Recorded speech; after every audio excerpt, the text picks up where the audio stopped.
گل plaza میں لگنے والی آگ نے ہم سب کو ہلا کر رکھ دیا ہے۔ دل دہل گیا، آنکھیں نم ہو گئیں اور ایک سوال ہر دل میں گونجنے لگا، کیا کسی نے سوچا تھا کہ آج کا دن اس کی زندگی کا آخری دن ہوگا؟ یہ دنیا ہے مسافر خانہ، ٹھہرنا کس نے پایا ہے؟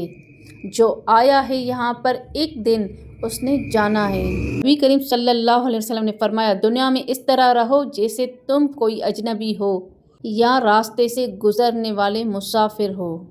جو لوگ شاپنگ کرنے آئے تھے، کیا انہوں نے سوچا تھا کہ ہم واپس گھروں کو نہیں لوٹیں گے؟ ماں نے بچوں سے کہا ہوگا، جلدی آؤ، شاپنگ کر کے واپس چلیں گے، اور بچوں نے خوشی سے ہاتھ پکڑ لیے ہوں گے۔ کیا کسی کو معلوم تھا کہ یہ آخری سفر ہے؟ جو دکاندار صبح دکان کھولنے آئے تھے، کیا انہوں نے سوچا تھا کہ آج دکان کھول رہے ہیں لیکن کل نہیں کھول سکیں گے؟ کیا کسی نے تالا لگاتے ہوئے کہا ہوگا، کل حساب پورا کر لوں گا، کل صدقہ دے دوں گا، کل توبہ کر لوں گا، مگر کل آیا ہی نہیں؟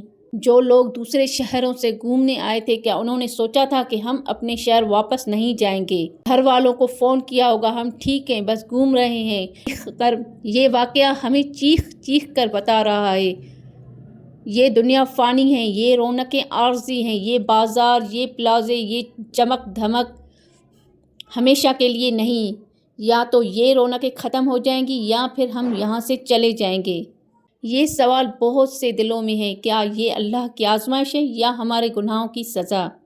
قرآن ہمیں سکھاتا ہے، کبھی مصیبت آزمائش ہوتی ہے، کبھی تنبیہ، اور کبھی واپس پلٹنے کا موقع۔ اصل سوال یہ نہیں کہ یہ کیا تھا، اصل سوال یہ ہے کہ ہم نے اس سے کیا سیکھا۔ نبی کریم صلی اللہ علیہ وسلم نے فرمایا، دنیا میں اس طرح رہو جیسے تم اجنبی ہو یا مسافر۔ مسافر کیا کرتا ہے؟ زیادہ سامان نہیں باندھتا، راستے کو منزل نہیں سمجھتا، جانتا ہے کہ اصل گھر آگے ہے۔ ہم سب کے لیے پیغام، اے انسان، جو آج تیرے پاس ہے ہو سکتا ہے کل نہ ہو، جو آج تیرے ہاتھ میں ہے ہو سکتا ہے اگلے لمحے چھن جائے۔ نماز کو ٹالنا چھوڑ دو، توبہ کو مؤخر نہ کرو، کسی کا دل نہ توڑو، حقوق العباد ادا کرو۔